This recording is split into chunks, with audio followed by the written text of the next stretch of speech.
எத்தனை பேர் சொல்ல முடியும் ஆண்டவர் என் தனிமை அறிந்திருக்கிறார்? How many of you can say the Lord will never leave me alone? என்னை போலவே தனிமையை இயேசு ருசி பார்த்தார். Jesus has tasted the loneliness like me. தனிமையாக இயேசு எல்லாராலும் கைவிடப்பட்டு நின்றதை நான் பார்க்கும் பொழுது என்னை போல அவர் தனிமையை ருசித்தார் என்றது மாத்திரம் என்னுடைய இருதயத்திலே கர்த்தர் காண்பிக்கவில்லை.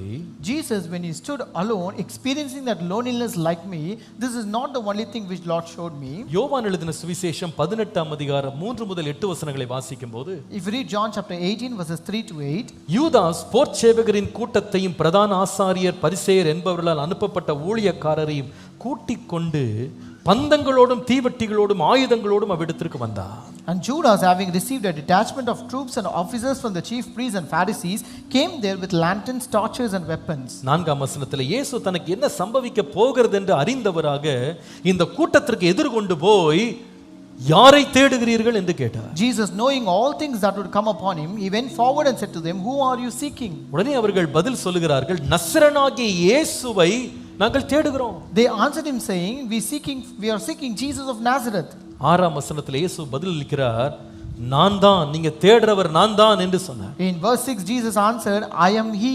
இதை கேட்டு அதிர்ந்தவர்களாக வேதம் சொல்லுகிறது, பின்னிட்டு தரையிலே விழுந்தார்கள். And when they heard this, they drew back and fell to the ground. திரும்ப இயேசு அவர்களை பார்த்து கேட்டார், யாரை தேடுறீங்க? And Jesus asked them again, whom are you seeking? நசரேயனாகிய இயேசுவை தேடுகிறோம். And they said, Jesus of Nazareth. இயேசு 8ஆம் வசனத்திலே, நான் தான் என்று உங்களுக்கு நான் ஏற்கனவே சொன்னேன். Jesus said in verse 8, I have told you that I am he. என்னை தேடுகிறது உண்டானால் இவர்களை போக விடுங்கள். Therefore if you seek me, let this go their way. இவர்களை போக விடுங்கள். Let this go their way. எனக்காய் இயேசு தன்னந்தனியாக பாடுபட்டார் என்று சொல்லும் பொழுது, when I see Jesus suffered alone for me, அவருடைய தனிமை நமக்கு என்ன சொல்லுகிறது என்றால், என்னை போல இயேசு தனிமையை அனுபவித்தார் என்று முதலாவது சொல்லுகிறது. Number 1, it says Jesus has experienced loneliness like me.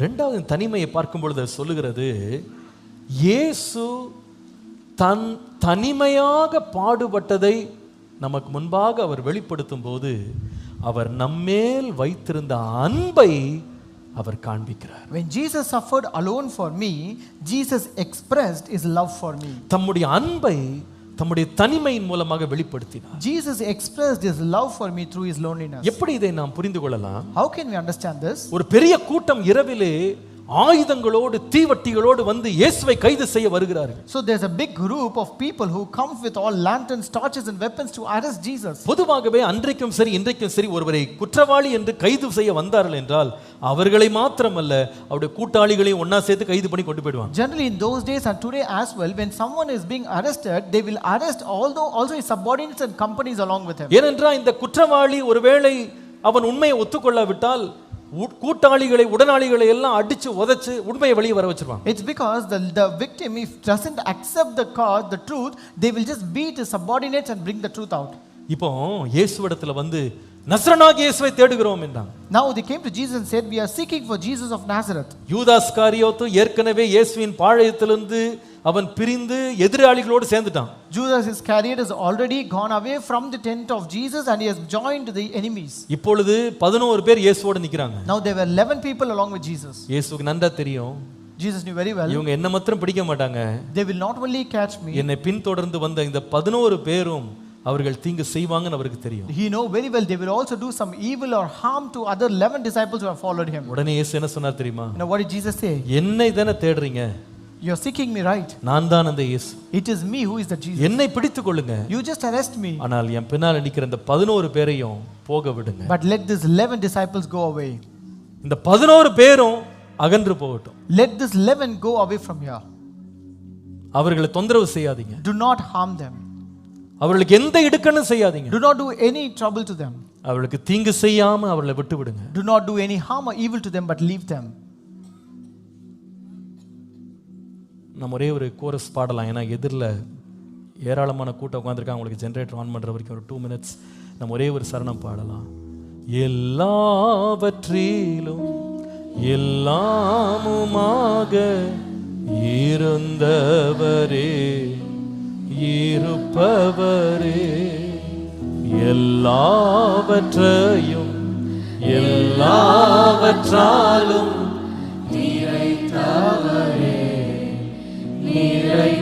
ஸ்தோத்திரமே ஸ்தோத்திரமே ஸ்தோத்திரமே மறவாமல் செலுத்துகிறே. உயிர் பிழைத்து உதவி பெற்றே உயிருள்ளவரை துதிப்பேன். இந்த சம்பவத்தை ஒரு நிமிஷம் அப்படியே கொஞ்சம் தியானித்து பாருங்க. Let us imagine and meditate this incident once. இயேசுவானவரை சூழ்ந்திருக்கிற இந்த 11 பேர் மேலையும் இந்த சத்துருக்குடைய கோபம் பற்றி எரிகிறது. The wrath and the anger of these enemies is upon the 11 disciples who are along with Jesus now. ஆனால் இயேசு தலையிட்டு சொல்லுகிறார். But Jesus intervened and said, அப்பா என்னதானே பிடிக்க வந்தீங்க, என்ன பிடிச்சிட்டு போங்க, அவளை விட்டுருங்க. See, you have come to arrest me, just arrest me and let them go. அது அர்த்தம் என்ன தெரியுமா? What does it mean? ஆண்டவர் தம்முடைய தனிமையை நமக்கு வெளிப்படுத்துறதுக்கு காரணம் என்னன்னா, நம்மேல் வரவேண்டிய தண்டனையை அவர் தனியாக நின்று ஆண்டவர் சகித்து சுமந்தார். The reason why God reflected his loneliness towards us because the Lord took away that punishment and chastisement upon himself and he experienced it alone. தனியாக தண்டிக்கப்பட்டார். And he was punished alone.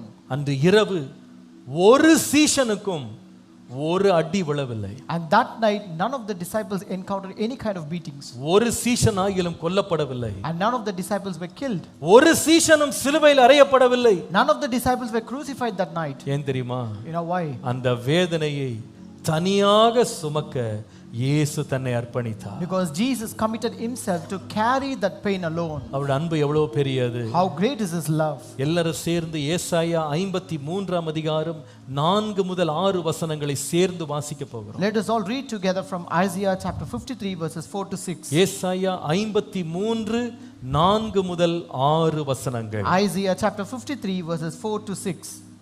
ஒவ்வொரு முறை நம்முடைய என்று வருகிறதோ சற்று அழுத்தி சற்று உணர்ந்து வாசிக்கும்படி அன்பாய் கேட்டுக்கொள்கிறேன். Whenever we go through that word, whenever you come across the word our, I want you to emphasize and read it louder. இங்கிலீஷ்ல படிக்கிற பிள்ளைங்க அவர்னு சொல்லும்போது மை என்னுடைய என்ற உணர்வோடு நீங்க அதை வாசிங்க. Whenever you read our iniquities, our sins, just run through your mind, it's mine. இது என்னுடையதை அவர் mine born by him, என்னுடையதை அவர். வாசிக்கலாமா சேர்ந்து? 4ஆம் வசனத்தில் சேர்ந்து எல்லாரும் சத்தமாக அர்த்தத்தை உணர்ந்து வாசிப்போம். மெய்யாகவே அவர் நம்முடைய பாடுகளை ஏற்றுக்கொண்டு நம்முடைய துக்கங்களை சுமந்தார். நாமோ அவர் தேவனால் அடிபட்டு வாதிக்கப்பட்டு சிறுமைப்பட்டவர் என்று எண்ணினோம். நம்முடைய மீறுதல்களின் நிமித்தம் அவர் காயப்பட்டு நம்முடைய அக்கிரமங்களின் நிமித்தம் அவர் நொறுக்கப்பட்டார். நமக்கு சமாதானத்தை உண்டு பண்ணும் ஆக்கினை அவர் மேல் வந்தது. அவருடைய தழும்புகளால் குணமாகிறோம். நாம் எல்லாரும் ஆடுகளைப் போல வழி தப்பி திரிந்து அவன் தன் வழியிலே போனோம். கர்த்தரோ நம் எல்லாருடைய அக்கிரமத்தையும் அவர் மேல் விழப்பண்ணினார். எல்லாரும் சொல்லுங்க, யார் மேல்? யாருடையதை? நம்முடையதை. It's mine. நம்முடையதை அவர் மேல் ஏற்றுக்கொண்டார். The Lord accepted ours upon himself. Hallelujah. எப்படி ஏற்றுக்கொண்டார் தெரியுமா? How did he accept it? தனிமையாக ஏற்றுக்கொண்டார். He accepted it alone. இவர்களை ஒண்ணும் பண்ணிராதீங்க. Do not do any harm to them. அந்த வசனம் முடியுது, அவரிடத்தில் ஒப்புவிக்கப்பட்டவர்கள் ஒருவரையும் அவர் இழந்து போகவில்லை. That verse ends this way: of those whom you gave me, he has lost none. ஒருவரை கூட அவர் இழக்கல. He has not lost anyone. ஏன் தெரியுமா? You know why?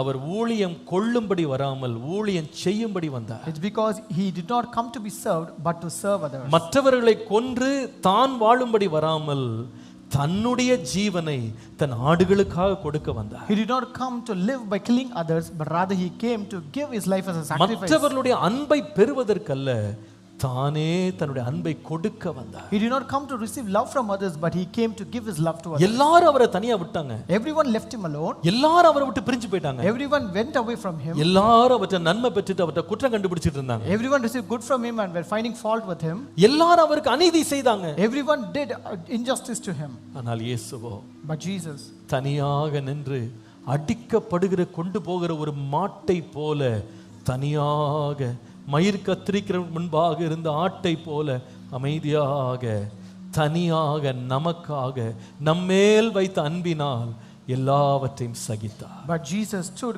calm and he went like an oxen that is taken for a slaughter, like a goat that is very calm. Hallelujah. Hallelujah. எவ்வளவு பெரிய அன்பு இந்த அன்பு. How great is that love? இதை போல ஒரு அன்பு இந்த உலகத்துல உண்டா?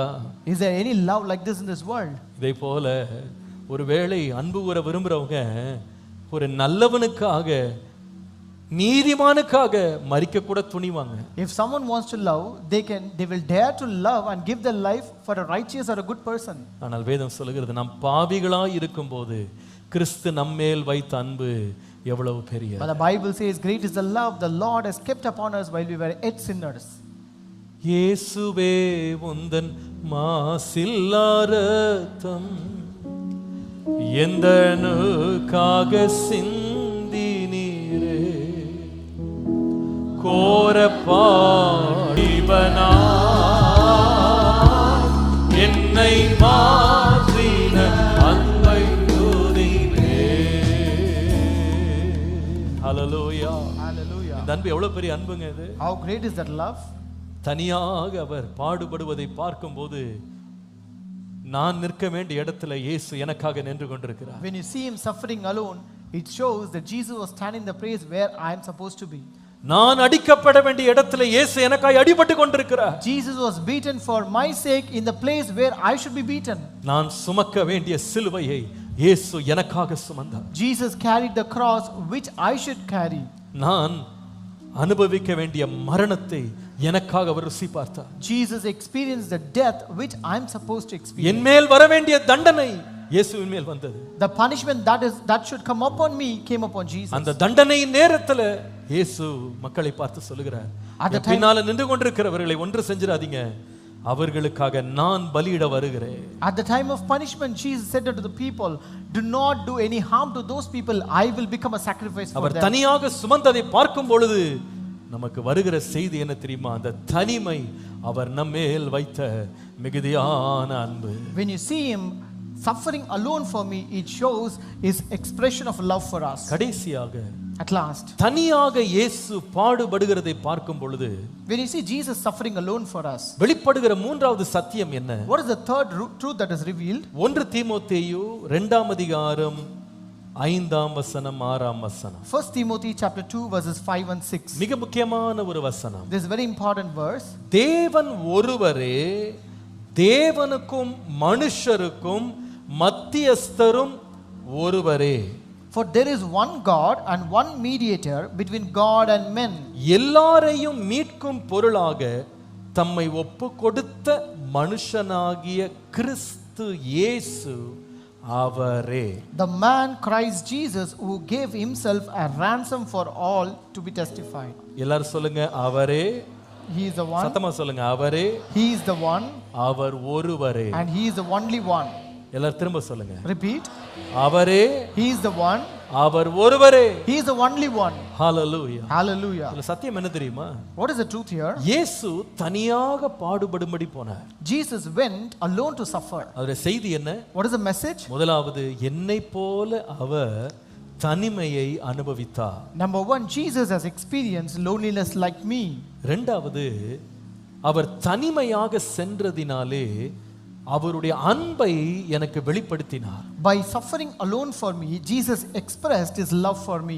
மூன்றாவது முக்கியமான சத்தியம், The third and important truth, அவருடைய தனிமை எனக்கு சொல்லுகிற செய்தி, என்னை விடுவிக்க அவர் ஒருவர் போதுமானவர். the suffering of Jesus tells me Jesus is enough to liberate me. இயேசு ஒருவரே போதுமானவர். Jesus is enough to liberate எல்லாரும் me. சத்தமா சொல்லுங்க. இயேசு ஒருவரே. நல்ல சத்தமா சொல்லணுமே எல்லாரும். Say it louder. இயேசு ஒருவரே போதுமானவர். Jesus is enough. அவர் ஒருவரே போதுமானவராய் இருந்ததனால தன்னோடு சிலுவைக்கோ பாடுபடுவதற்கோ ஒருவரே அவர் அழைத்து கொண்டு போகல. Since Jesus alone is enough, he did not take anyone along with him to the cross. இந்த சத்தியத்தை நீங்க எல்லாரும் விளங்கிக் கொள்ள வேண்டும். You have to understand this truth. நம்மை ரட்சிக்கும்படி, In order to save us, நம்மை மீட்கும்படி, in order to redeem us, இயேசுவை தவிர வேறு யாரும் அவசியப்படவில்லை. there is no one that is required other than Jesus. There is no necessity for anybody to suffer other than Jesus to redeem us. நம்மை விடுவிப்பதற்கு இயேசுவை தவிர வேறு ஒருவரும் அவசியப்படவில்லை. There is no necessity for anyone to suffer other than Jesus. நம்மை விடுவிப்பதற்கு இயேசுவை தவிர வேறு ஒருவருக்கும் தகுதி இல்லை. And no one is worthy enough to liberate us or deliver us other than Jesus. Nobody is worthy to suffer for us and deliver us. ஒருவருக்கும் தகுதி இல்லை. No one is worthy. எல்லாரும் பாவம் செய்து தேவ மகிமையற்றவர்களாய் போயிட்டாங்க. All have sinned and fallen short of glory of God. எந்த மனிதன் போய் நின்று ஆண்டவரே இந்த உலகத்துக்காக நான் மடிக்கிறேன்னு சொன்னா அந்த பலியிலே தேவன் பிரியப்பட மாட்டார். If any person goes and says, Lord, I want to become a sacrifice in this world, the Lord will not be pleased with that sacrifice. ஏனென்றால் அந்த உலகத்திற்கு ஒரு பழுதற்ற மாசற்ற தேவனை பிரியப்படுத்துகிற ஒரு பலி தேவைப்பட்டது. Because this world requires a very clean and holy sacrifice. Without blemish, without impurity, God was requiring a sacrifice. ஆனால் இந்த உலகத்துல ஒரு மனிதனும் நீதிமான் இல்லாமல் போயிட்டான். But there were no righteous person in this world. தகுதி உள்ள ஒரே ஒருவர் இயேசு மாத்திரம். And Jesus was the only worthy God. ஏன் அவர் தனியா போனார் தெரியுமாங்க? You know why did he go alone? அவருக்கு தெரியும் நான் தனியா போனாதான் பிதாவினால் இவர்கள் ஏற்றுக்கொள்ளப்படுவாங்க. It's because only if I go alone they will be accepted by my Father. தேவன் ஒருவரே, God alone. தேவனுக்கும் மனுஷனுக்கும் மத்தியஸ்தரும் ஒருவரே. And he is the only mediator between God